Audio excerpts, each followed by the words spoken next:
The hotel bar was almost empty at 11 on a Tuesday night. I sat at the far end of the polished mahogany counter, nursing a glass of cheap white wine I couldn't really afford, trying to decide if rock bottom had a basement. My phone lay face down beside my purse, 3 missed calls from my landlord glowing accusingly through the dark screen. Fired. The word still tasted bitter on my tongue, even 3 hours after my former boss had called me into his office with that look on his face. Budget cuts, Elena. Nothing personal.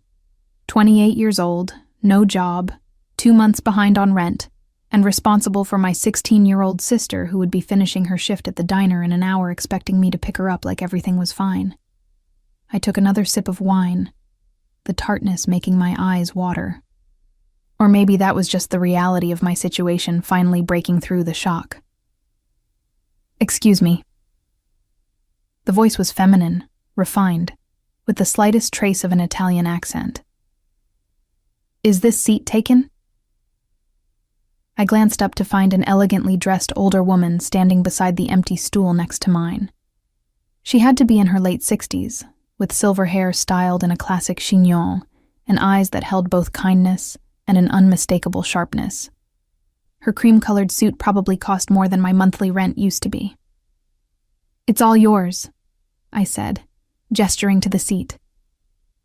She settled gracefully onto the stool, her movements deliberate and practiced.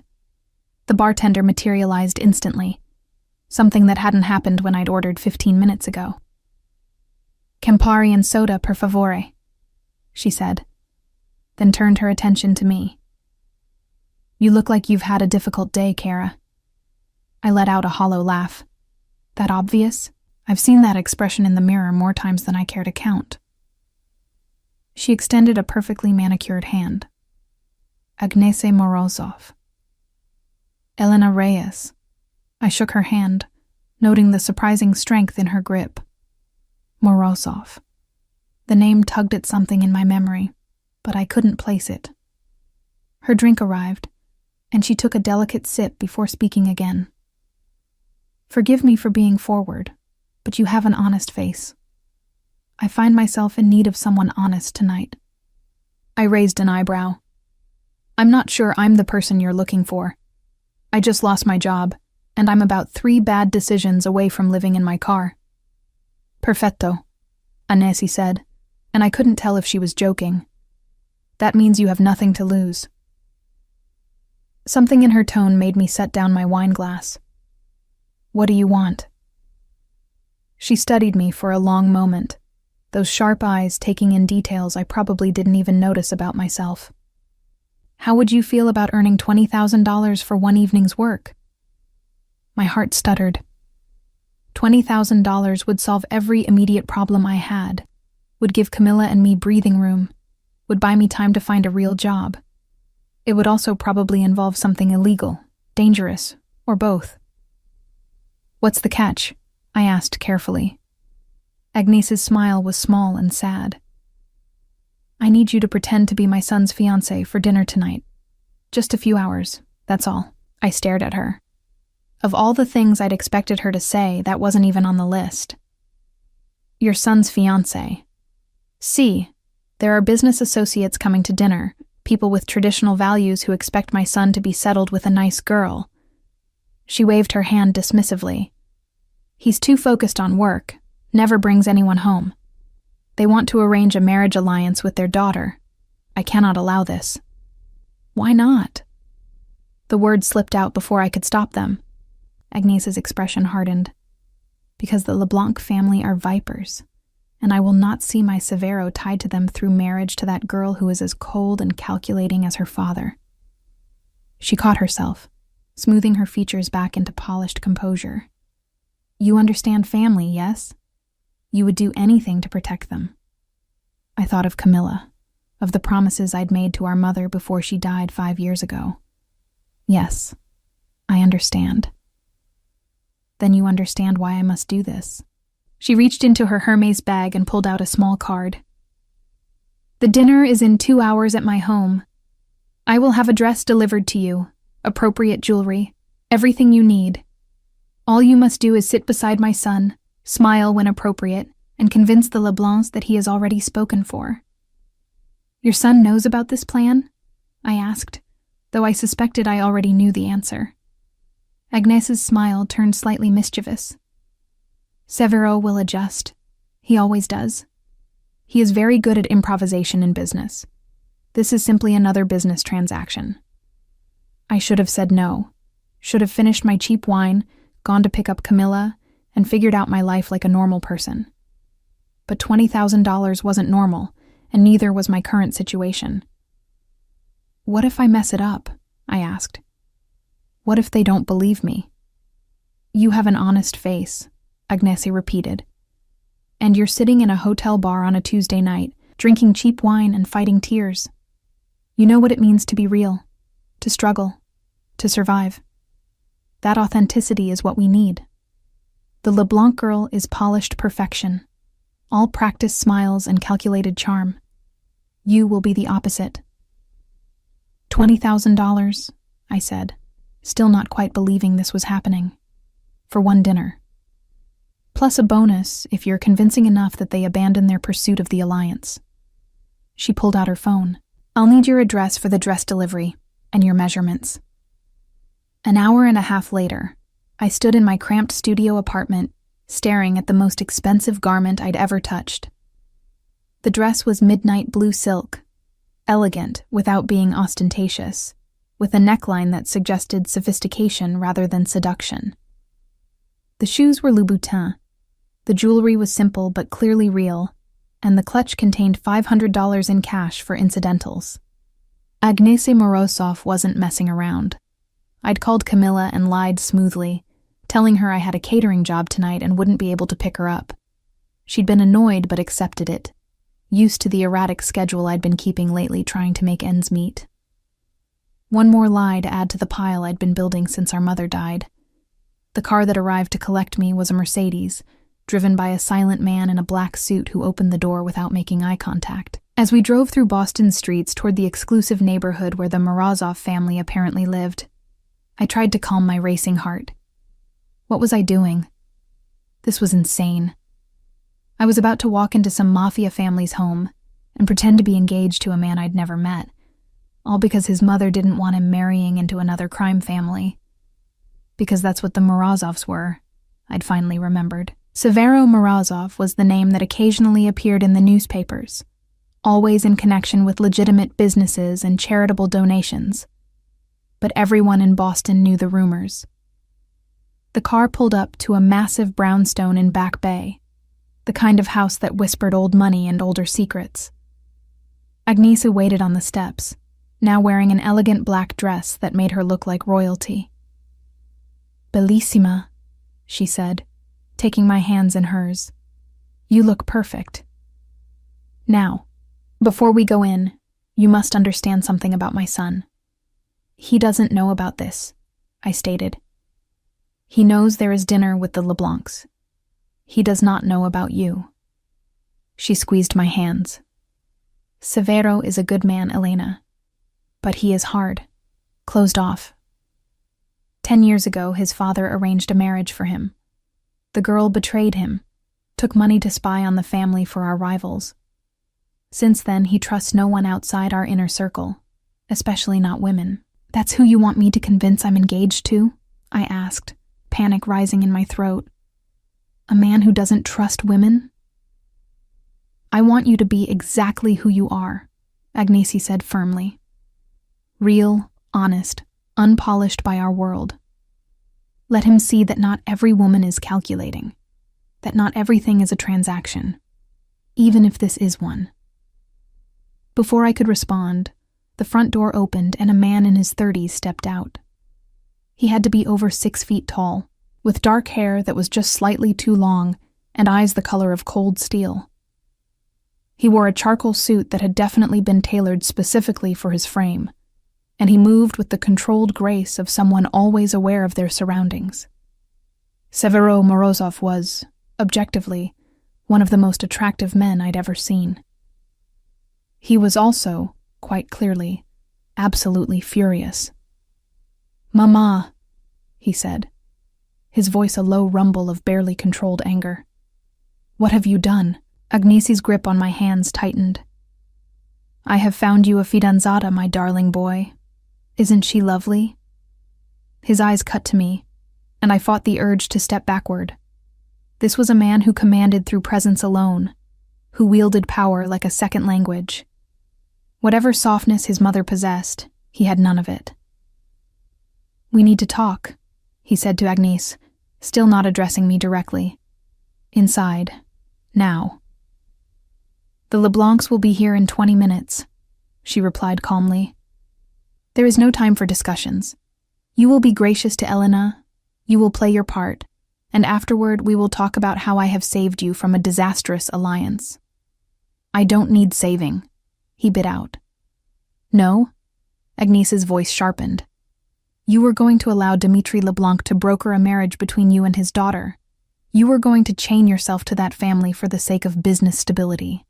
I will not allow it, Severo. Not when I know what it will cost you.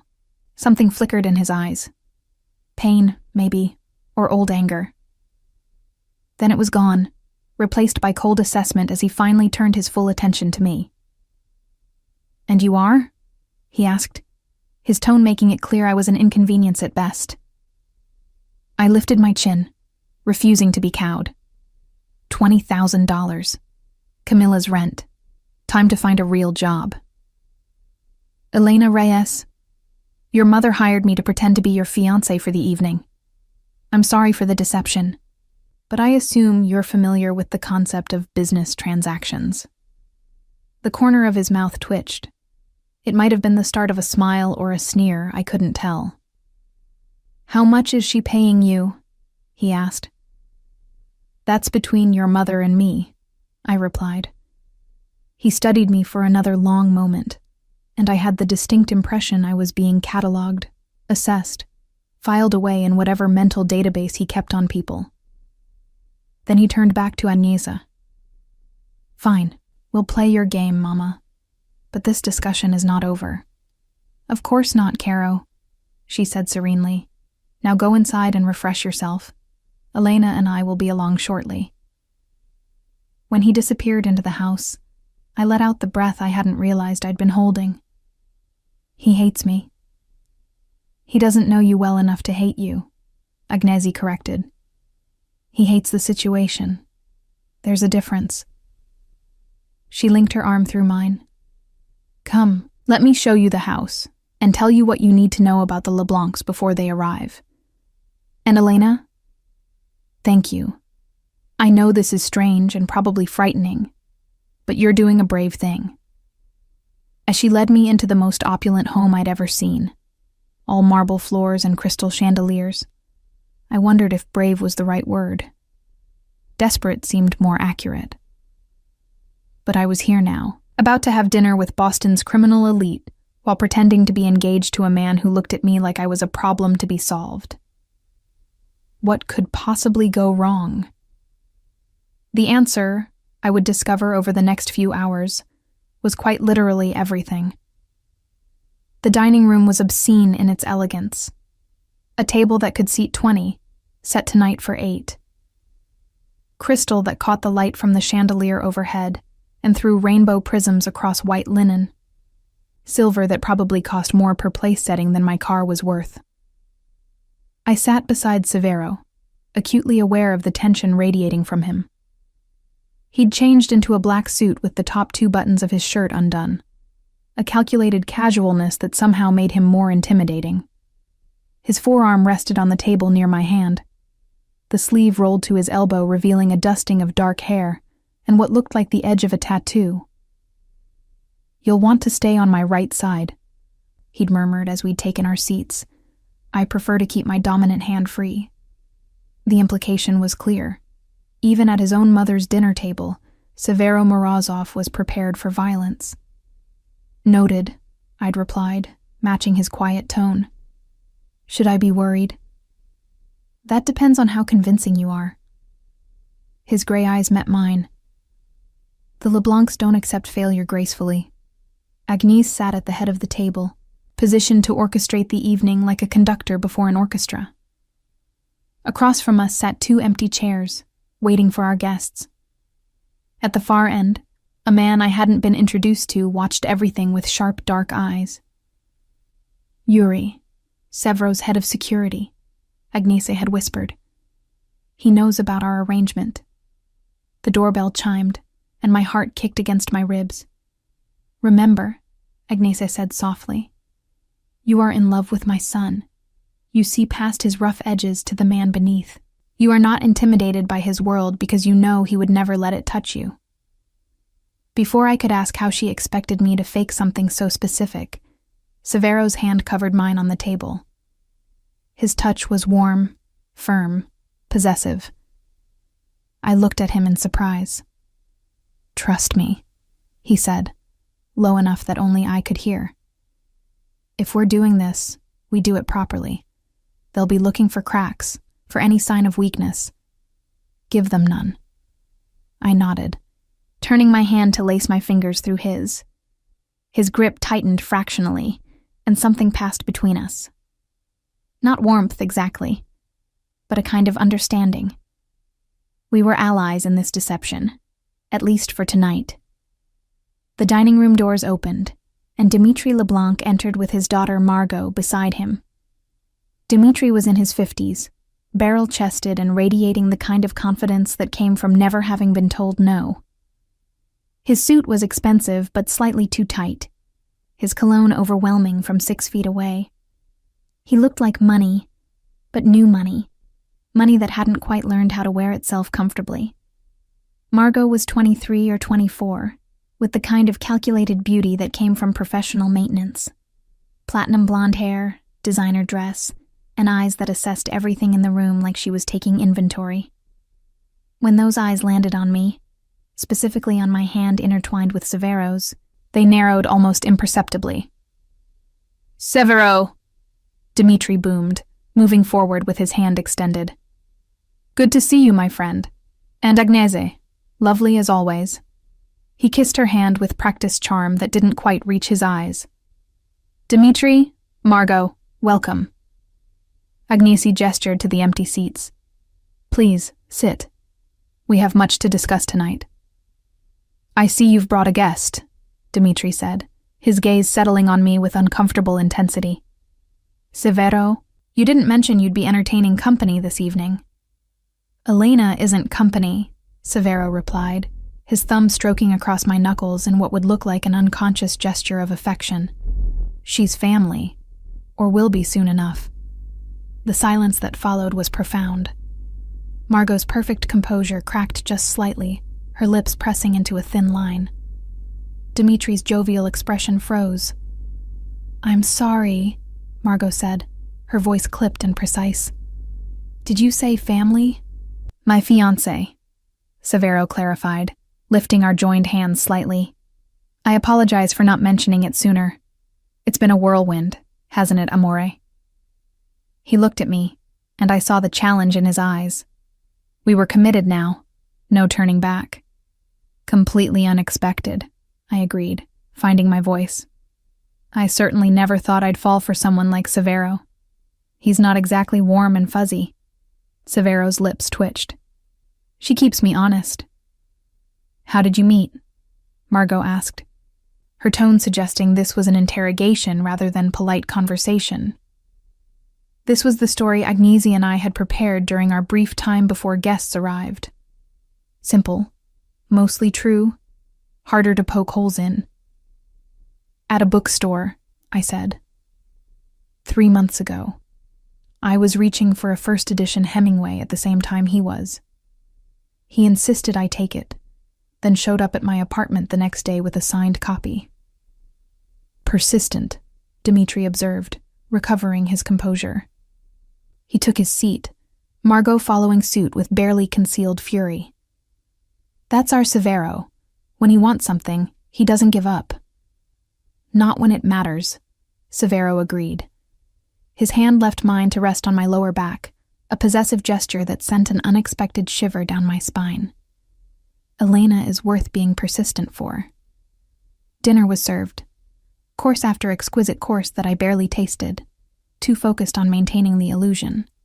Severo played his part flawlessly, touching me with casual possessiveness, finishing my sentences occasionally, asking about my day in a way that suggested this was routine, normal, real. I tried to match his energy, laughing at his dry observations, teasing him gently about his workaholic tendencies, all while hyper-aware of Margot's calculating gaze and Dimitri's increasing agitation. "So, Elena," Dimitri said halfway through the main course, "what is it you do? For work?" The question was a trap. He wanted to highlight the difference between his daughter and me, between their world and mine. "I was in event planning," I said, keeping my voice steady. "Recently decided to make a change. I'm exploring other options." "How convenient," Margot murmured, "that you're available just as Severo needs a companion." The implication was clear. She thought I was a gold digger, opportunistic, fake. "Margot," Anissa's voice cut through the tension like a blade. "That tone is unbecoming." "I'm simply curious," Margot replied, false sweetness coating her words. "It's so sudden, this engagement. You understand our surprise." "I understand that you expected a different outcome tonight," I said, meeting her gaze directly. My heart hammered, but I kept my voice level. "I understand that this disrupts whatever plans were in motion.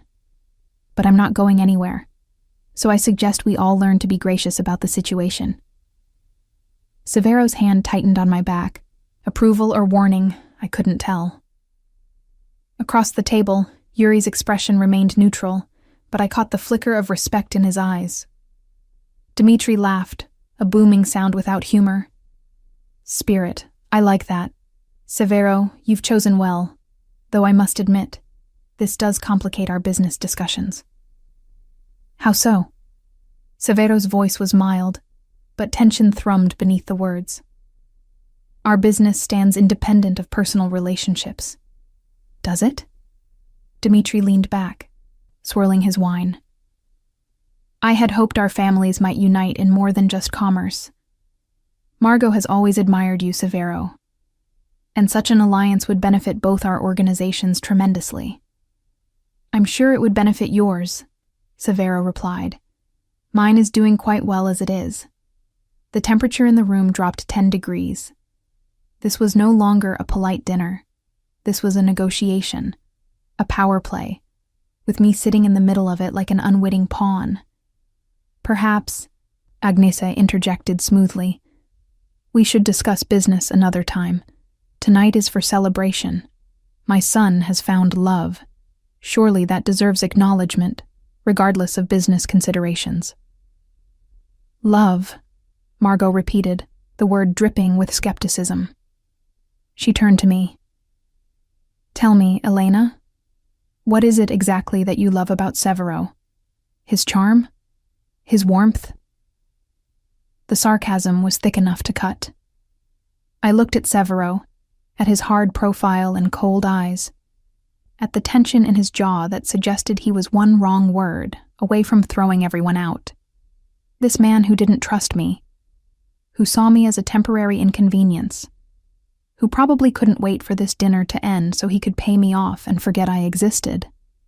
"I love that he doesn't pretend," I said quietly, surprising myself with the truth in the words. Everyone else in his position would hide behind charm and practiced smiles. Severo doesn't.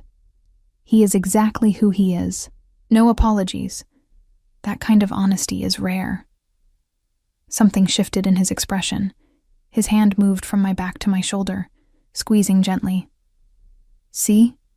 he said to the table, his voice rough with an emotion I couldn't identify. "She understands me. Something you never did, Margot." Margot's face flushed. "We dated for 3 months when we were teenagers, Severo. Hardly enough time for you to try using me to get information for your father." He cut her off coldly. "Or did you think I'd forgotten that particular betrayal?" The dinner dissolved after that. Dimitri made excuses about early meetings. Margot stalked out without saying goodbye, and within minutes the house was quiet again, save for the soft clink of staff clearing dishes. I stood in the foyer, clutching the clutch purse that still contained $500 I hadn't touched, wondering if I should call for a car or just walk the 12 blocks home to clear my head. "Not yet," Severo said from behind me. "We need to talk." I turned to find him leaning against the doorframe, jacket off, sleeves still rolled, looking simultaneously exhausted and dangerous. "About?" I asked warily. "About how you just bought yourself a job for the next 3 months." My stomach dropped. "I don't understand." "Dimitri won't accept this," he said flatly. "He'll investigate you, try to prove you're fake, wait for us to slip up. If he succeeds, he'll push even harder for the alliance with Margot."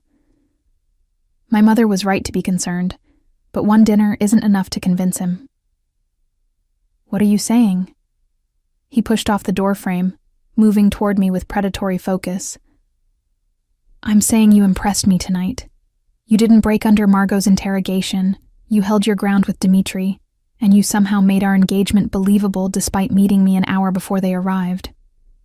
"Your mother is paying me $20,000, I reminded him. I was motivated. "She's going to pay you $60,000, he corrected. $20,000 per month for 3 months. You'll move into the guest house on the property, attend events with me as my fiancée, and make this real enough that the LeBlancs give up their pursuit." I stared at him. $60,000.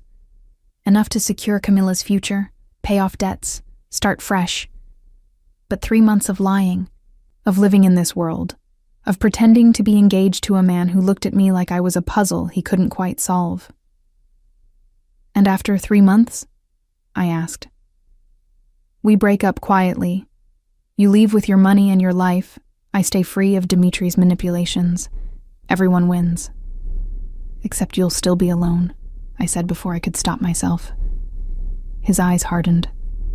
"That's how I prefer it. Do we have a deal, Elena Reyes? Or do you want to go back to your studio apartment and late rent notices?" He knew. Of course he knew. Men like Severo Morazzov knew everything about everyone they encountered. I thought of Camila, of the promises I'd made to our mother, of the chance to give my sister stability, security, time. "Deal," I said, extending my hand. He took it, his grip firm and warm. "Good. Yuri will collect you and your things tomorrow morning at 9. Welcome to the family, fidanzata." As I left in the Mercedes, the city lights blurring past the window, I couldn't shake the feeling that I'd just agreed to something far more complicated than a simple business transaction. Severo Morazzov was dangerous. His world was dangerous. And I'd just signed up to live in the center of it for 3 months. Whatever happened next, there was no going back. Moving into the Morazzov guest house should have felt like winning the lottery. The space was larger than any apartment I'd ever lived in, with a bedroom, full kitchen, and living area decorated in understated elegance. Floor-to-ceiling windows overlooked a private garden, and the bathroom had a tub deep enough to drown in. But luxury couldn't mask the reality that I was now living a lie 24 hours a day. "This is insane," Camilla said, spinning in a circle in the living room 2 days after I'd moved in. I'd finally worked up the courage to tell her a carefully edited version of the truth. "You're fake engaged to a mafia boss?" "He's not technically a mafia boss," I corrected, though we both knew I was splitting hairs. "And it's just for 3 months. It's a job, Cammy. A really well-paying job that means I can cover your tuition and we don't have to worry about rent." My sister fixed me with the look that made her seem much older than 16. "And what happens in 3 months when you break up with him? Won't that be dangerous?" "It's a clean break, contract style. I walk away, he stays free of a bad alliance." I tried to sound more confident than I felt. "Besides, Severo doesn't actually care about me. This is purely business." "Does he know about me?" Camilla asked quietly. I'd wondered when that question would come. "Yes. He had me investigated within hours of our first dinner. He knows about you, about Mom, about our situation. Everything." "And he's okay with you doing this?" I thought about Severo's expression when Yuri had handed him my background file. The way his jaw had tightened when he read about Camilla, about our mother's death, about the promises I'd made.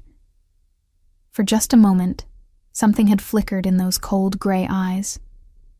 Not warmth exactly, but recognition.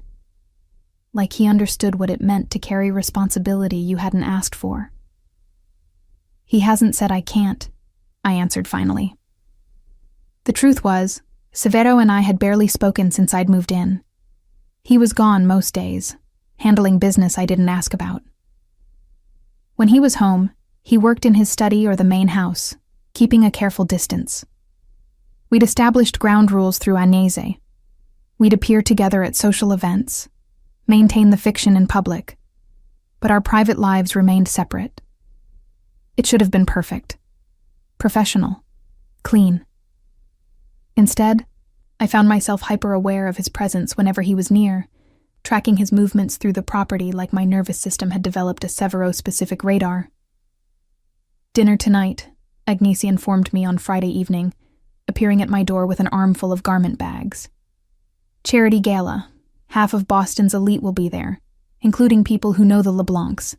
This is your debut as Severo's fiancée to wider society. She laid out 3 dresses on my bed. Which one speaks to you? I chose a deep emerald silk that somehow managed to be both modest and striking. Agnès had impeccable taste, and every piece she'd provided over the past week had fit perfectly, suited my coloring, felt expensive without being ostentatious. Good choice, she approved. It will complement Severo's gray suit beautifully. You'll look like a matched set. That's the point, isn't it? I asked. Looking like we belong together? Agnese's expression softened. You do belong together, Cara. More than you realize. We barely know each other. My son is a difficult man, she acknowledged, sitting on the edge of the bed.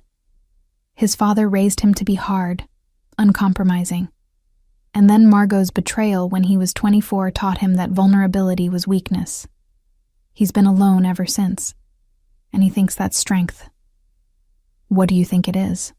I asked quietly. Fear, she said simply. He's afraid that caring for someone gives them power to hurt him. So he pushes everyone away, keeps himself isolated behind walls of ice and control. Her eyes met mine. But you got past his guard at that first dinner, Elena. You saw him clearly and you didn't flinch. That's why I chose you.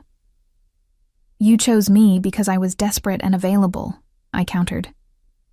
I chose you because you have honest eyes and a brave heart, Agnese corrected firmly.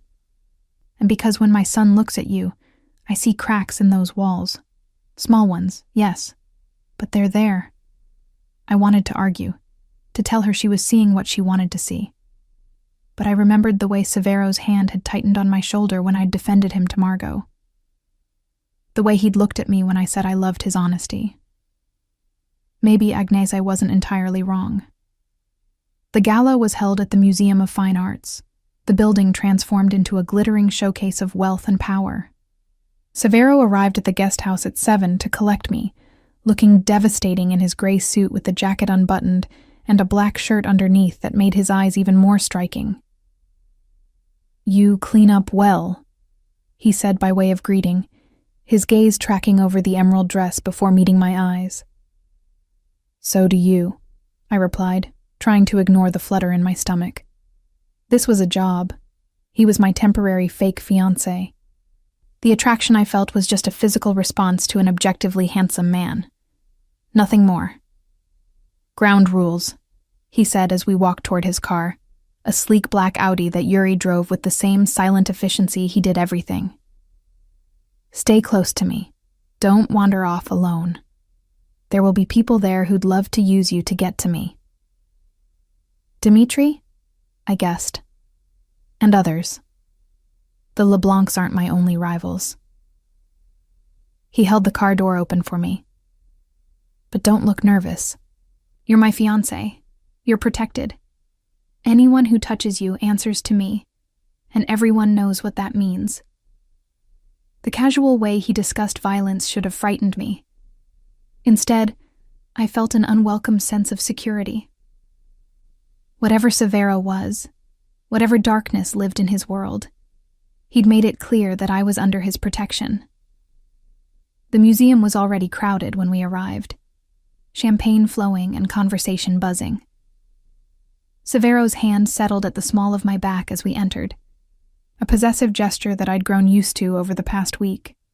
Every touch, every glance, every moment of manufactured intimacy was slowly becoming routine. That should have made it easier. Instead, it made it more dangerous. Severo, there you are. A man in his 40s approached, gin and tonic in hand.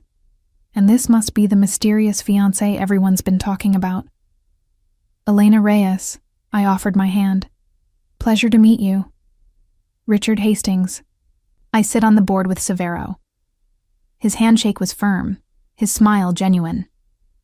You've caused quite a stir, young lady. Severo's been Boston's most eligible bachelor for the better part of a decade.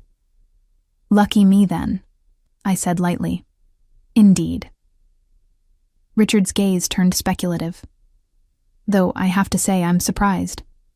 After the situation with ancient history, Severo cut him off, his voice pleasant, but with an edge that made Richard backpedal immediately.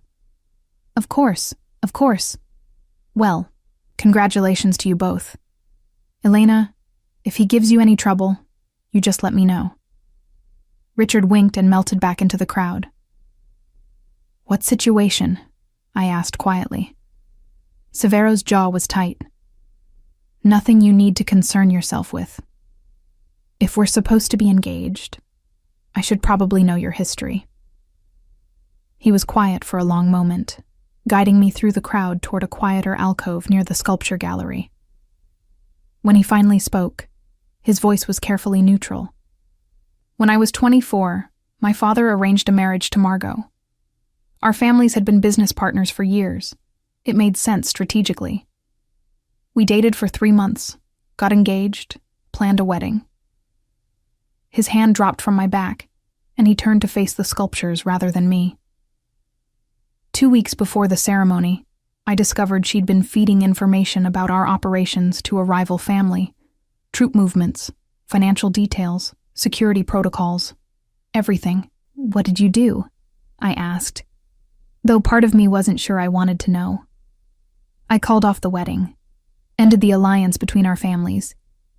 Dmitri convinced my father it was a misunderstanding, that Margot was young and foolish and manipulated. My father wanted to forgive them. His voice hardened. I refused. And 6 months later, someone used the information Margot had provided to attack one of our warehouses. 3 men died.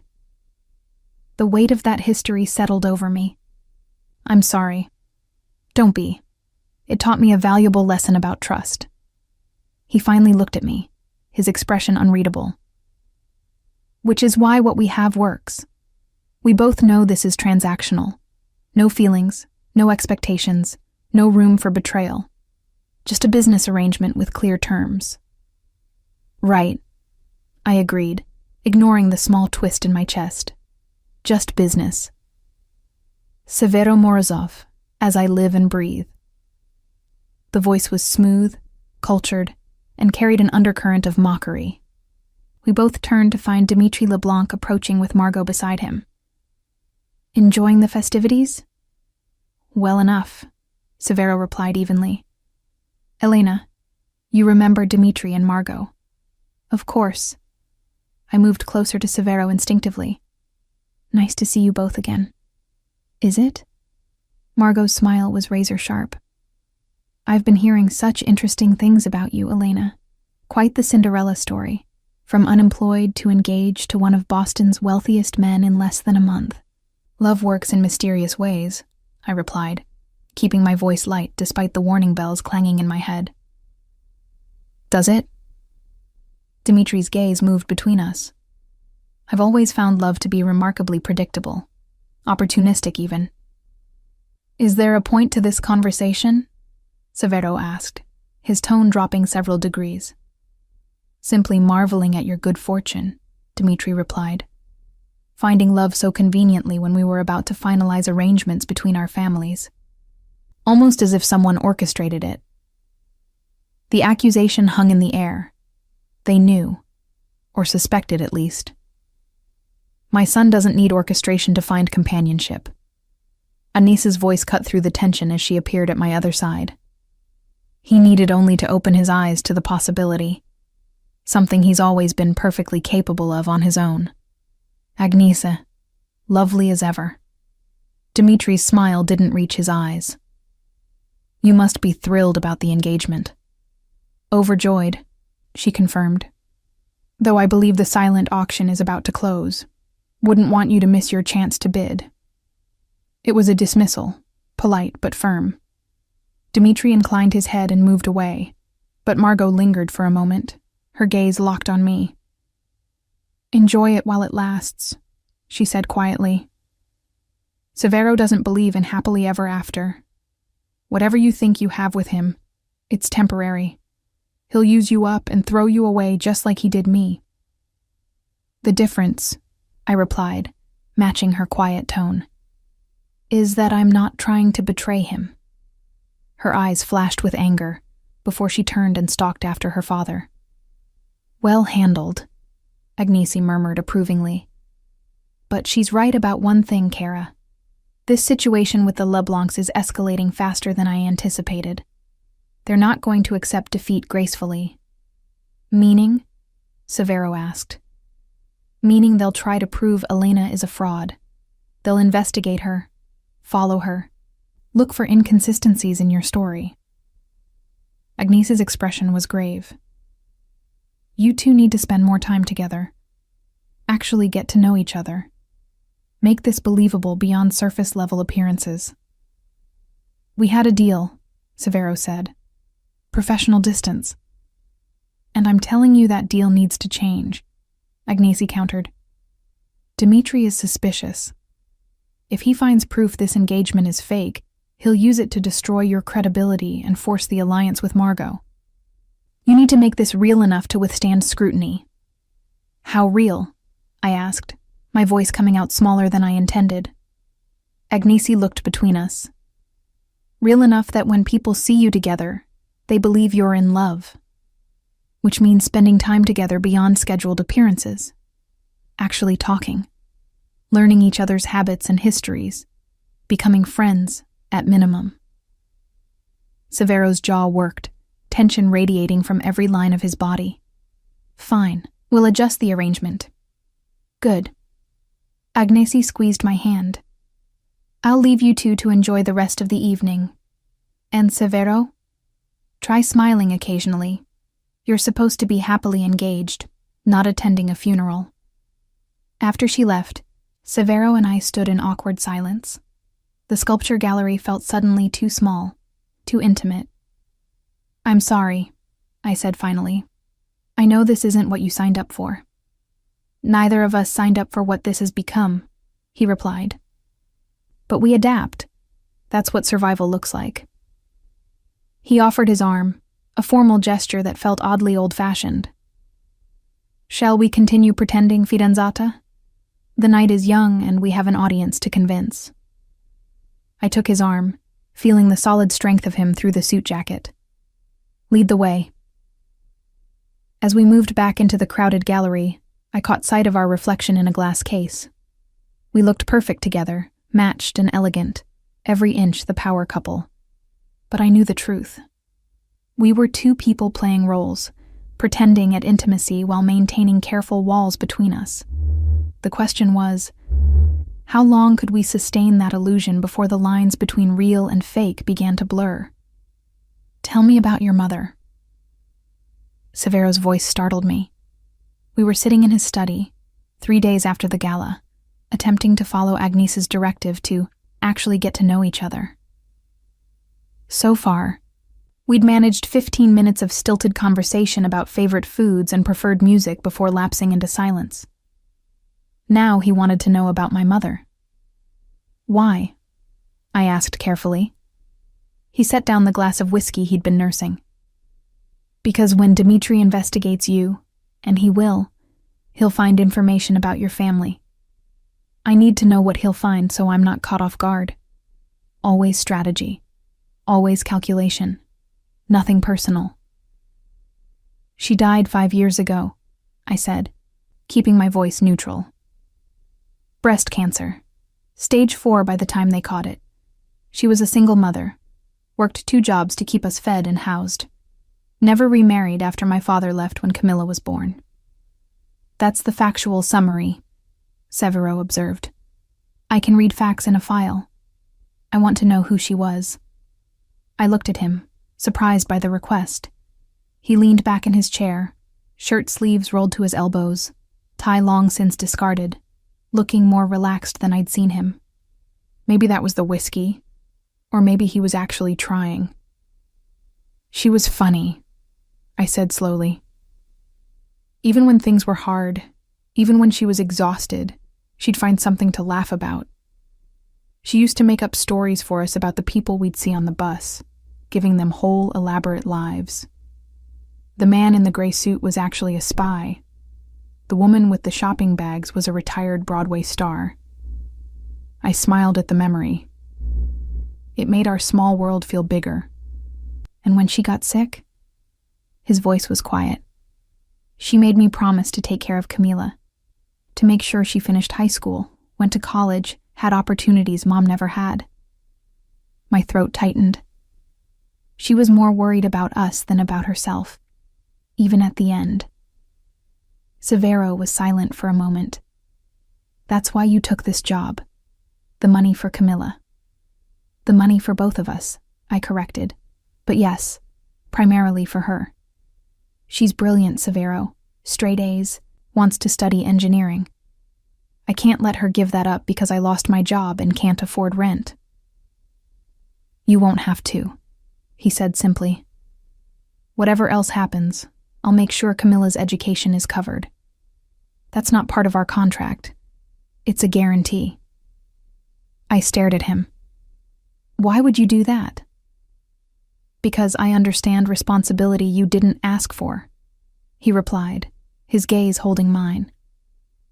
My father died when I was 26, left me an empire I wasn't ready for, a family I had to protect, decisions that would affect hundreds of people. I wanted to be an architect, build things that mattered. Instead, I inherited a legacy of violence and compromise. It was the most personal thing he'd ever shared with me. Do you regret it? Every day, he admitted. But regret doesn't change reality. Neither does wanting a different life. You do what needs to be done, protect who needs protecting, and hope you don't lose yourself completely in the process.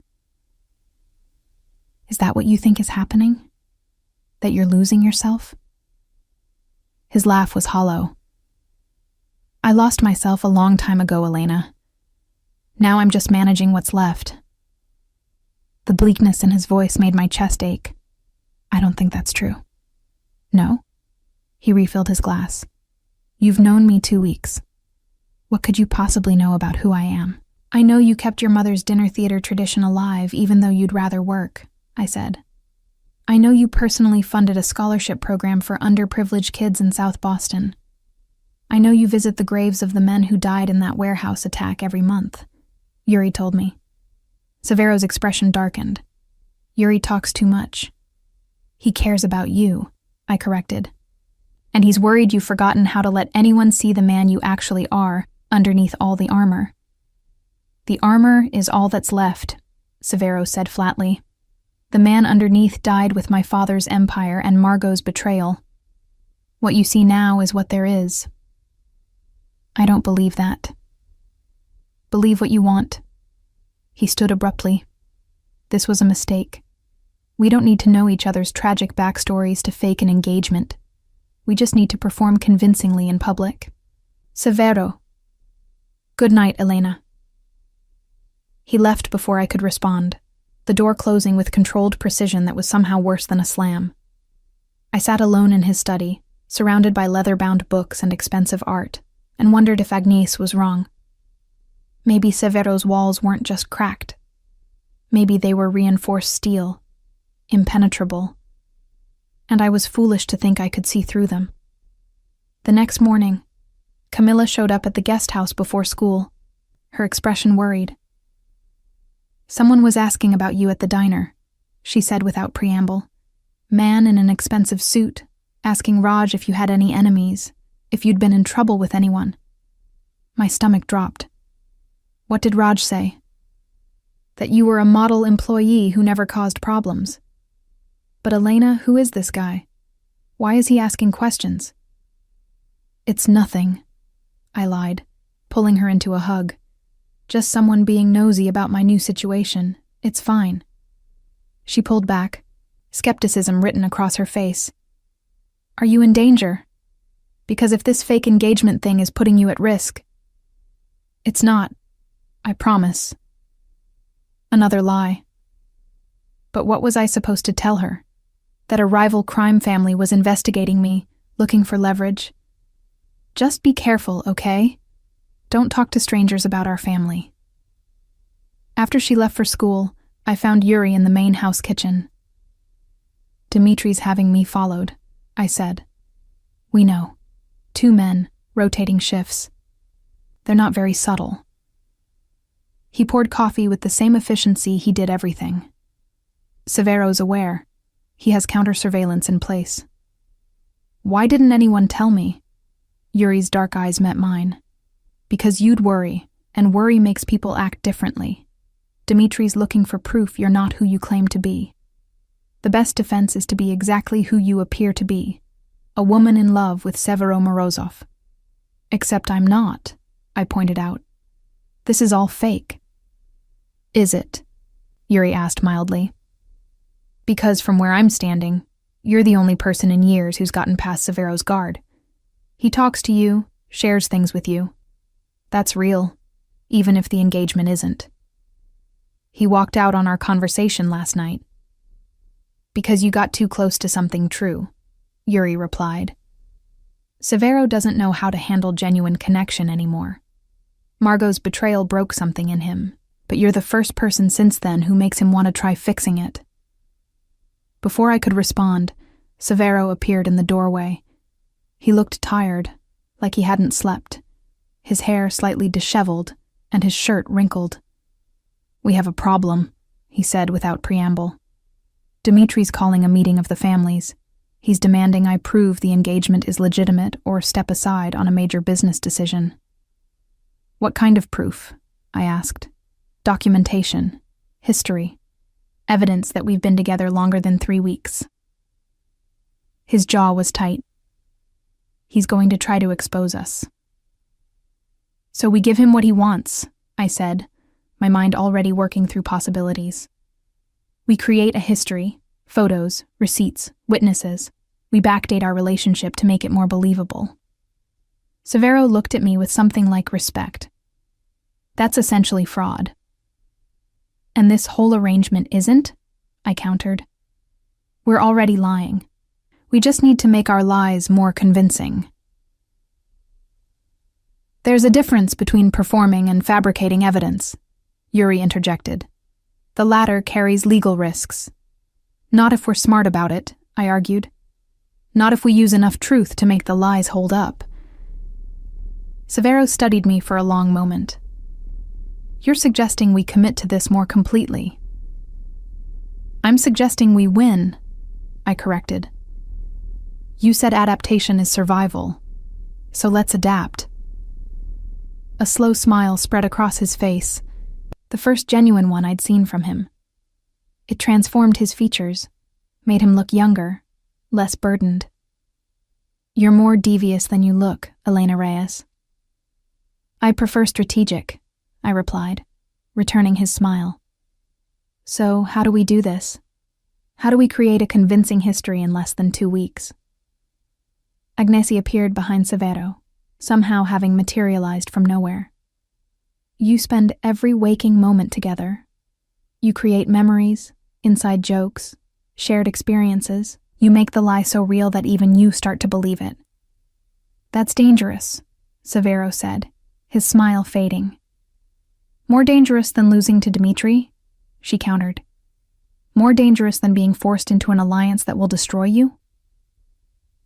He looked at me, and I saw the question in his eyes. Was I willing to take this risk? To blur the lines between real and fake until neither of us was sure which was which? I thought of Camilla, of the promises I'd made, of the life I could give her with $60,000 and Severo's guarantee of her education.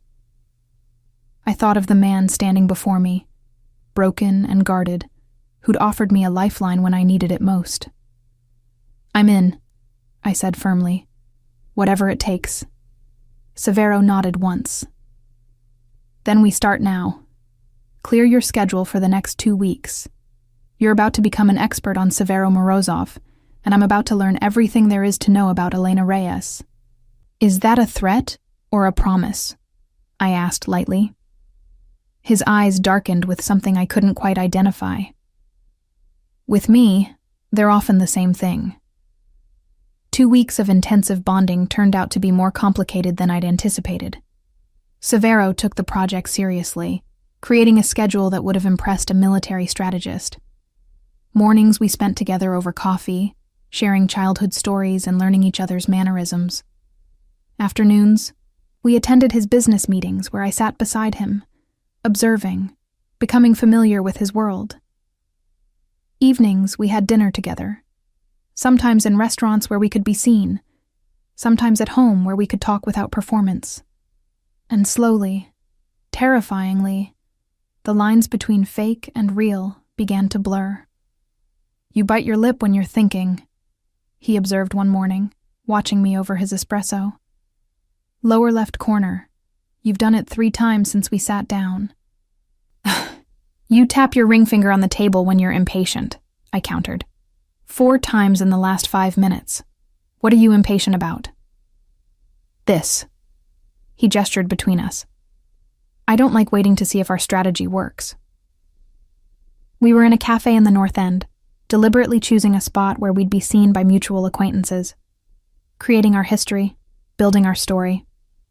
Severo had arranged for someone to accidentally take photos of us that would later be leaked to society pages, backdated to months ago. "It's working," I assured him. "We look natural together now. Even Yuri said we've stopped performing and started just existing around each other." "Is that what we're doing? Existing?" His gray eyes searched my face. "Because it feels like something else." My breath caught. "Like what?" "I haven't decided yet," he admitted, which is unusual for me. I always know exactly what a situation is, how to control it. But with you, he trailed off, shaking his head. "You make things complicated." "I'm literally the simplest arrangement you could have," I pointed out. "No expectations, clear terms, defined end date. That's the problem." He leaned forward, his voice dropping. "None of this feels simple anymore." Before I could respond, my phone buzzed. Camilla's name flashed across the screen, but when I answered, it wasn't her voice. "Elena Reyes?" The man's voice was smooth, cultured, unmistakably threatening. "This is Dimitri LeBlanc. I believe we need to have a conversation." Ice flooded my veins. Across the table, Severo's expression hardened as he read my face. "How did you get my sister's phone?" I asked, keeping my voice steady through sheer force of will. "Camila and I just had a lovely chat," Dimitri replied. "She's a bright girl. Mentioned how sudden your engagement to Severo was, how she'd never even heard of him before 3 weeks ago. Fascinating, isn't it? The things people reveal when they're not expecting interrogation. If you touched her..." My voice shook with rage. "Please, I'm not a monster. She's perfectly safe, for now." The threat was implicit. "But I suggest you and Severo meet me tonight, 8 o'clock, the warehouse on Harbor Street. Come alone, or I'll have more questions for your baby sister." The line went dead. "What did he say?" Severo demanded. I told him, my hands trembling around the phone. "He talked to Camilla. He knows she didn't know about our engagement before it happened. Severo, if he hurts her..." "He won't." Severo's voice was hard as granite. "We'll meet him tonight, but not alone. And Elena, I need you to trust me. Whatever happens, Whatever I say or do, trust that I'm protecting you both. What are you planning to end this?" He stood, throwing cash on the table. "Dimitri made a mistake going after your family. That breaks every code we operate under. He just gave me justification to do whatever I need to do." The warehouse was exactly as ominous as expected. Crumbling brick, broken windows, the smell of salt water and decay from the harbor beyond. Severo parked a block away, Yuri in the car behind us with 3 other men I didn't recognize. "You stay in the car," Severo ordered. "This isn't negotiable." "He wants both of us there," I argued. "If I don't show, then I tell him you refuse to be intimidated by his tactics." His hand cupped my face, surprising me with the gentleness. "Elena, listen to me. Dimitri is dangerous because he has nothing to lose. I need you safe. That's all that matters. And Camila is already secure. I had Yuri collect her from school an hour ago. She's at the house with Agnesi." He saw my expression and continued, "I'm sorry I didn't tell you sooner, but I needed you focused, not panicked." Relief made my knees weak. "She's really safe. She's really safe, I promise." He leaned forward, pressing his forehead to mine in a gesture of intimacy that felt startlingly real. "Stay in the car. Let me handle this." He left before I could argue further, Yuri and the other men following at a discreet distance. I watched them disappear into the warehouse, every instinct screaming at me to follow, to see what happened, to make sure Severo came back out. Minutes ticked by with excruciating slowness. Then I heard voices, muffled by distance and walls, rising in anger. A crash, shouting, the unmistakable sound of violence. I couldn't stay in the car. I moved as quietly as possible through a side entrance, following the sound of confrontation. The warehouse interior was a maze of crates and shadows, lit dimly by failing overhead lights. I crept closer to where I could hear Dimitri's voice, loud and furious. "You think you can make a fool of me, Severo? Parade some nobody around as your fiancée when everyone knows she's a fraud? Careful how you speak about my wife." Severo's voice was deadly calm. "Elena might be willing to tolerate your existence. I'm not." "Wife?" Dimitri laughed. "Please, you're not married. This is all a show, and I have proof." "Do you?" Severo sounded almost bored. "Because from where I'm standing, you have nothing but accusations and wounded pride. Margot was never going to be my wife, Dimitri. Accept it and move on. You humiliated my daughter, rejected her for a waitress. Do you know what that does to our family's reputation?" "I don't particularly care," Severo replied. "What I care about is that you threatened Elena's sister. That crosses a line." "And what are you going to do about it?" Dimitri's voice turned mocking. "You're not your father, Severo. You don't have his ruthlessness, his willingness to do what needs to be done. You've gone soft." The silence that followed was more terrifying than any response. "You're right," Severo said finally. "I'm not my father. I'm worse. He had rules, boundaries he wouldn't cross. I have none. Not when it comes to protecting what's mine. Brave words, but I have connections too. Resources. You can't just... Can't I?" Severo's voice dropped to a dangerous whisper I had to strain to hear. "Everyone in this city knows what happened to the last person who threatened my family. Do you really want to test whether I'm bluffing?" I couldn't see what was happening, but I heard Dimitri's sharp intake of breath, the shuffle of feet, the tension crackling through the air. "This isn't over," Dimitri said, but his bravado had cracked. "Yes, it is." Severo's voice carried absolute finality. "You're going to leave Boston. Tonight. Take Margot and whatever assets you can salvage and go. If I ever hear that you've contacted Elena or her sister again, if I even suspect you're thinking about retribution, I won't be having a conversation. I'll be having a funeral. Your choice." Footsteps approached my hiding spot. I pressed back against the crates, praying the shadows would conceal me. Dimitri passed within feet of me, his face pale and furious, two men flanking him as he stalked toward the exit. When they were gone, I emerged from my hiding place to find Severo leaning against a crate, looking exhausted. Blood trickled from a cut on his lip, and his knuckles were bruised. "I told you to stay in the car," he said without looking at me. "I don't follow orders well," I replied, moving closer. "Are you hurt?" "Nothing serious." He finally met my eyes, and what I saw there made my breath catch. Not coldness, not control, but raw emotion he was barely containing. "He could have hurt you. If you'd been here earlier, if you'd gotten caught in the middle." "But I wasn't," I interrupted. "I'm fine. Camilla's fine. You protected us." "That's my job," he said roughly. "That's what I do." "No." I stepped closer, reaching up to touch his face gently. "That's what you chose to do. There's a difference." His hand covered mine, holding it against his cheek. "Elena, I need you to understand something. What we have, this arrangement, it stopped being fake for me somewhere along the way. I don't know exactly when, but it did, and I don't know what to do with that." My heart hammered against my ribs. "When did you realize?" "When Dimitri called. When I heard the threat in his voice and every protective instinct I have went into overdrive." His other hand moved to my waist, pulling me closer.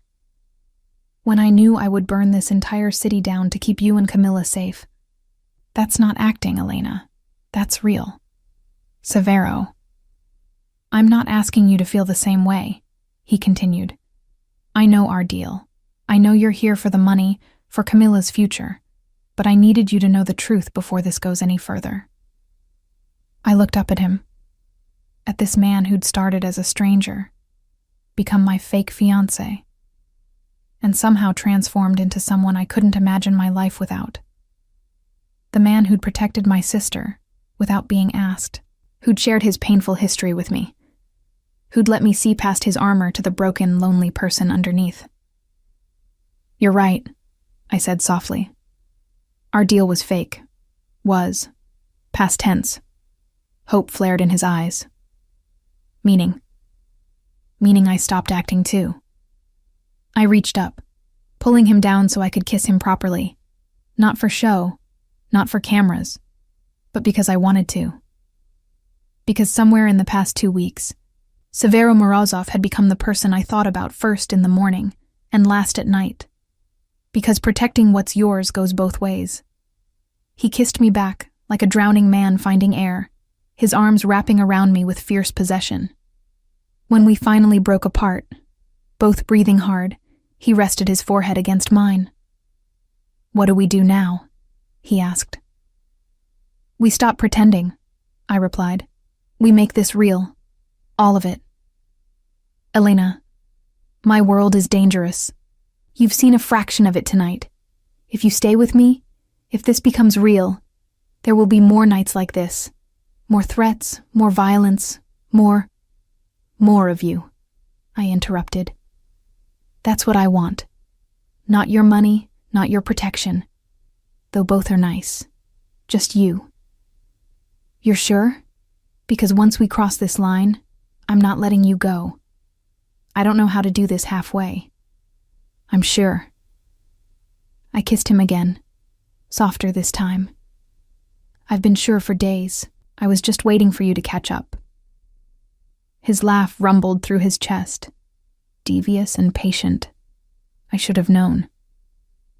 We drove back to the house in comfortable silence, his hand linked with mine, both of us processing the shift that had occurred. When we arrived, Agnese took one look at us and smiled. "Finally," she said. "I was beginning to think you'd never figure it out." "You knew," Severo accused. "I'm your mother. I always know." She kissed us both on the cheek. "Camilla's in the guest house, waiting for her sister. Elena, go reassure her. Severo, you and I need to discuss what happened with Dimitri." I found Camilla pacing in my living room, relief flooding her face when I entered. Elena, Severo's guy just showed up at school and said I needed to come here immediately. What's going on? I explained as much as I safely could, watching her process the information with wide eyes. So you're not fake engaged anymore? She asked finally. No, it's real now. The words felt strange and wonderful in my mouth. Is that okay with you? She threw her arms around me. Are you happy? Yeah, I said, surprised by how true it was. I really am. Then it's okay with me. She pulled back, serious now. But if he hurts you, I don't care how powerful he is. I'll find a way to destroy him. I laughed, hugging her tighter. Deal. The knock came at dawn. I woke in Severo's bed, tangled in sheets and his arms, morning light just beginning to filter through the curtains. We'd talked until almost 3, mapping out what our real relationship would look like, what boundaries we needed, how to protect Camila while integrating her into this strange new world we were building together. The knocking grew more insistent, followed by Yuri's urgent voice. Severo, we have a situation. He was out of bed instantly, pulling on pants and a shirt with practiced efficiency. Stay here, he told me. But I was already reaching for the robe he'd given me last night. Not a chance. We found Yuri in the hallway, his expression grave. Dmitri didn't leave Boston. My stomach dropped. What? He's called a meeting of all the families. Tonight. He's claiming Severo threatened him with violence to cover up a fraudulent engagement. He's demanding the council arbitrate. The council? I asked. Representatives from Boston's major families, Severo explained, his jaw tight. They settle disputes, maintain order, prevent open war. If Dmitri convinces them our engagement is fake, he can force consequences. What kind of consequences? The kind that could destabilize everything I've built, he replied. The council values truth above all else. If they believe I've been lying to manipulate family alliances, they could strip my voting rights, freeze my assets, even force a marriage alliance to restore balance. To Margot, I breathed. Probably. He ran a hand through his hair. Dimitri's playing a dangerous game, but he's not wrong about the deception. We did fake the engagement initially. If he has proof, then we show them proof it's real now, I interrupted. We go to this meeting and we tell the truth. The whole truth. Severo looked at me. The truth means exposing why we started this. It means admitting to manipulation of family alliances. That could carry serious consequences, Elena. What's the alternative? Lie more? That just proves his point. She's right, Agnes said, appearing at the top of the stairs. She'd clearly been listening. The council respects honesty, even painful honesty. Tell them how this started, yes, but also show them what it's become. Show them that what began as strategy has transformed into genuine feeling. And if they don't believe us? I asked. Then we deal with the consequences together, Severo said firmly, taking my hand. But Elena, you need to understand what you're walking into. The council isn't gentle. They'll question you harshly, look for any inconsistency, any sign you're still performing. Are you prepared for that? I thought about the past 2 weeks, the conversations, the shared silences, the way he'd defended my sister without hesitation, the way I'd stopped seeing him as a job and started seeing him as someone I wanted to wake up next to every morning. I'm prepared, I said, because what we have is real, Severo. Let them try to prove otherwise. The meeting was held in a private room at one of Boston's oldest gentlemen's clubs, the kind of place that smelled of cigars and old money. 7 representatives sat around a mahogany table, 5 men and 2 women, all watching with expressions ranging from curious to hostile as Severo and I entered. Dmitri sat at one end, Margot beside him, both looking vindictively satisfied. Severo Morazzov, the oldest man intoned, You stand accused of fabricating an engagement to manipulate family alliances and avoid legitimate business arrangements. Dimitri LeBlanc claims he has evidence this engagement is fraudulent. How do you respond? Severo's hand tightened on mine. The engagement began as a strategic arrangement, he said clearly. My mother hired Elena to pose as my fiancée to prevent an unwanted alliance with the LeBlanc family. Murmurs rippled through the council. Dimitri smiled triumphantly. However, Severo continued, his voice steady, what began as strategy became real. Over the past month, I've come to know Elena, to trust her, to care for her in ways I haven't cared for anyone since my first engagement ended in betrayal. Pretty words, Dimitri scoffed. But where's the proof? Where's the evidence this is anything more than continued deception? You want proof? I asked, surprising myself with the strength in my voice. All eyes turned to me. You want evidence that what Severo and I have is real? Fine. Let me tell you what I know about the man I'm going to marry. I stood, facing the council directly. Severo Morazzov visits the graves of 3 men who died in a warehouse attack 10 years ago. He goes every month on the 14th, which was the day it happened. He brings flowers and he sits there for exactly 30 minutes, no matter what other obligations he has. He does this because he feels responsible for their deaths, even though the attack was orchestrated by someone else's betrayal. Severo's sharp intake of breath told me he hadn't expected me to know that. He pretends to hate his mother's dinner theater tradition, but he's kept every playbill she saved since he was 16. They're in a drawer in his study, organized chronologically. He funded an entire scholarship program for underprivileged kids in South Boston, but he refuses to put his name on it because he says he doesn't do charity for recognition. I turn to look at him. He takes his coffee black with 1 sugar, but only in the morning. In the afternoon, he switches to espresso. He reads poetry before bed, even though he tells everyone he only reads business journals. He has nightmares about his father's death, and when he wakes up from them, he goes down to the kitchen and makes tea with too much honey, because that's what his mother used to do when he was scared as a child. The room was silent. I know these things, I continued, because over the past month I've watched this man. I've learned his patterns, his habits, his fears. I've seen him at his worst and his best.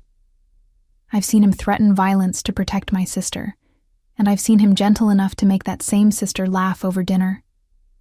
Yes, our engagement started as a transaction, but it's not anymore. And if you can't see that, if all you see is manipulation, then you're not looking closely enough. Miss Reyes, one of the councilwomen spoke, her voice thoughtful. These details are convincing, but couldn't they have been learned through observation and reported to you by others? They could, I agreed. Except I also know that when Severo was 8, he wanted to be an architect. He used to build elaborate structures out of whatever he could find, imagining buildings that would change cities. He gave that dream up when his father needed him to join the family business. And sometimes, late at night when he thinks no one's watching, he still sketches buildings on the margins of his business reports. Severo's face was unreadable, but I saw his throat work as he swallowed hard. I know he blames himself for not seeing Margot's betrayal sooner, I continued. I know it broke something in him, made him believe he could never trust his own judgment about people. I know he's been alone not because he wants to be, but because he's terrified of being hurt again. I moved closer to him, taking both his hands in mine. And I know that despite all of that fear, despite every wall he's built, he chose to trust me.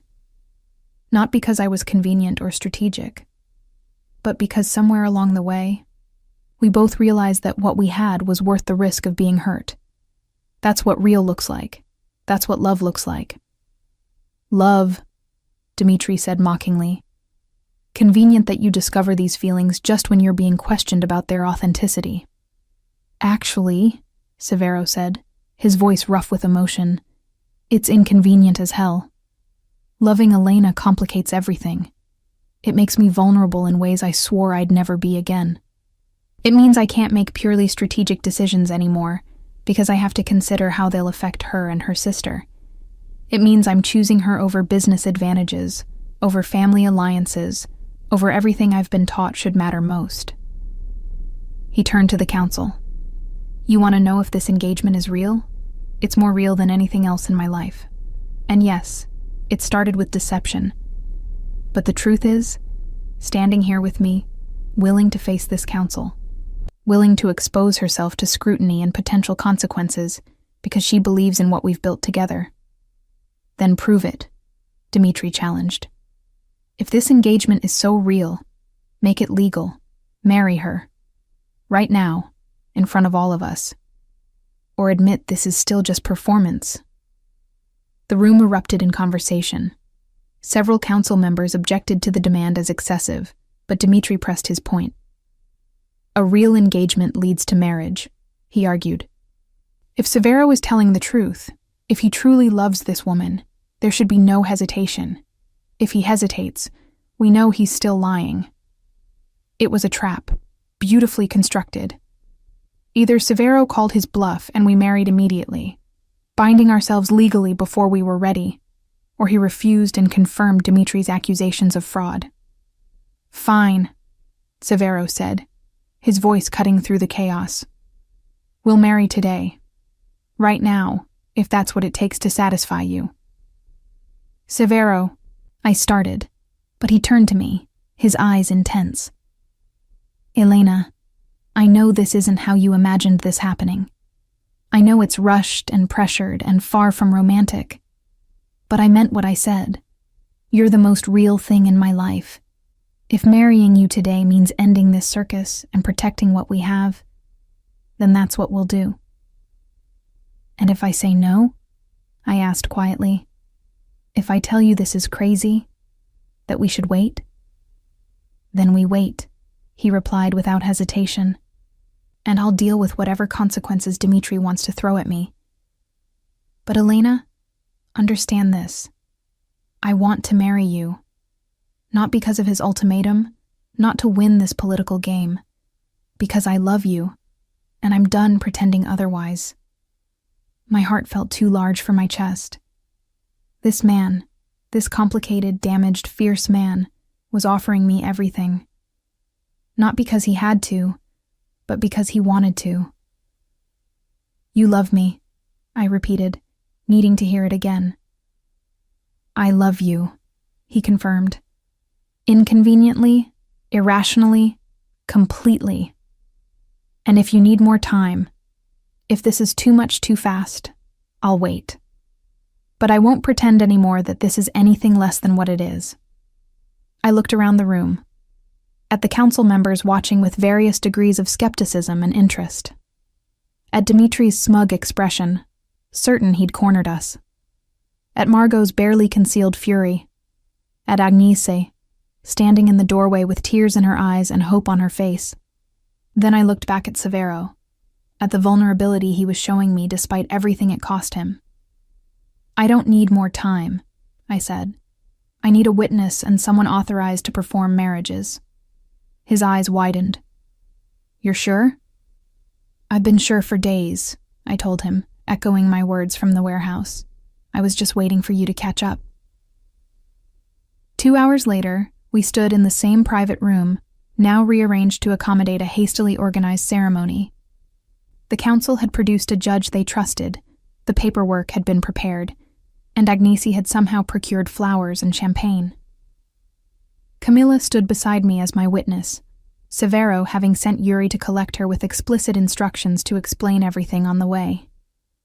She'd arrived with her eyes wide and slightly panicked. But when I'd asked if she was okay with this, she'd hugged me tight and whispered, Mom would have loved him. I do too. That more than anything had solidified my certainty. Now, with the council members and far too many witnesses for such an intimate moment, I stood facing Severo and promised him forever. I, Elena Reyes, take you, Severo Morazzov, to be my lawfully wedded husband, to have and to hold from this day forward, for better, for worse, for richer, for poorer, in sickness and health, until death do us part. His hands trembled slightly as he slid the ring on my finger. A simple platinum band he'd somehow produced, promising me we'd choose a proper one together later. I, Severo Morazzov, take you, Elena Reyes, to be my lawfully wedded wife. I promise to protect you, to cherish you, to trust you with truths I've shared with no one else. I promise to be worthy of the faith you've shown me, to never take for granted the gift of your love, and I promise that what began as deception will become the most honest thing I've ever done. When the judge pronounced us married and told Severo he could kiss his bride, he cupped my face with both hands, his thumbs brushing away tears I hadn't realized were falling. "Thank you," he whispered against my lips, "for taking a chance on a broken man." "You're not broken," I whispered back. "Just careful, and I happen to like careful." The kiss that followed was witnessed by far too many people, but I didn't care. Because Severo was kissing me like I was precious, like I was his, like I was everything he'd been afraid to want but couldn't live without anymore. When we finally broke apart, the room erupted in applause. Even some of the council members were smiling. Dmitri stood abruptly, his face mottled with rage. "This proves nothing. This is still manipulation. Enough." The eldest council member's voice cut through Dmitri's protests. "Severo Morazzov and Elena Reyes are legally married. Whatever the initial circumstances, they have demonstrated genuine feeling and commitment. The matter is settled." He turned to Dmitri. "Your attempt to force an alliance through accusation and intimidation has failed. Further pursuit of this matter will be viewed as harassment and dealt with accordingly. I suggest you accept defeat gracefully." Dmitri's mouth worked soundlessly for a moment before he stormed from the room, Margot trailing behind him with a final venomous look at both of us. After the council dispersed and the room emptied, it was just Severo, me, Camila, Agnesi, and Yuri remaining. "Well," Agnesi said, her eyes bright with tears and laughter, "that wasn't how I imagined my son's wedding. But I can't say I'm disappointed with the outcome." "You knew this would happen," Severo accused gently. "When you hired Elena that first night, you knew somehow." "I knew you needed someone real," she corrected. "Someone who would see past your armor to the good man underneath. Elena did that. Everything else was simply you two figuring out what I already knew." Camilla moved to hug me. "So, I guess this means Severo's really my brother now?" "I guess it does," I said, watching Severo's expression soften as he looked at my sister. "Which means," he said to Camilla, "you're stuck with me too. Fair warning, I'm overprotective, and I have very strong opinions about your education and future. As long as those opinions include funding said education, I think I can deal with it," she replied with a grin. He laughed, the sound free and genuine in a way I'd never heard before. "I think we'll get along fine, little sister." That evening, after Camilla had been driven home by Yuri and Agnesi had finally stopped fussing over us and retired to her own quarters, Severo and I stood on the terrace of the main house, looking out over the city lights. "Are you okay?" he asked quietly. "I know today was insane. Getting married in front of the council, making it legal before we'd even had time to process what we were to each other." "I'm more than okay," I assured him. "Are you? This morning you were my fake fiancé. Tonight you're my husband. That's a lot of change in one day." He pulled me closer, wrapping his arms around me from behind. "This morning I was lying to everyone, including myself, about what you meant to me. Tonight, I'm married to the woman I love and free of the obligations that have been suffocating me for years. I'd say that's an excellent trade." I leaned back against him, marveling at how safe I felt in his arms. "Your mother was right, you know, about needing someone real. She's always right. It's infuriating." I felt him smile against my hair. But yes, she was. I'd forgotten what it felt like to be honest with someone, to let them see the parts of me I keep hidden. You gave me that back, Elena. You gave me permission to be human again. You were always human, I corrected. You just convinced yourself you couldn't afford to be. And now? Now you have someone to be human with, I said. Someone who knows the worst of you and loves you anyway. Someone who will call you on your bullshit when you start building those walls again. That sounds exhausting for you, he observed. Probably, I agreed. But I signed up for it anyway, in front of witnesses, with legal documentation. His arms tightened around me. No regrets? I turned in his embrace to face him. Not a single one. You? Only that I didn't meet you sooner, he replied. That I wasted so many years alone when I could have been looking for you. You weren't ready for me sooner, I said. And I wasn't ready for you. We met exactly when we needed to. He kissed me, soft and sweet and full of promise. So what happens now, Mrs. Morazzov? The name sent a thrill through me.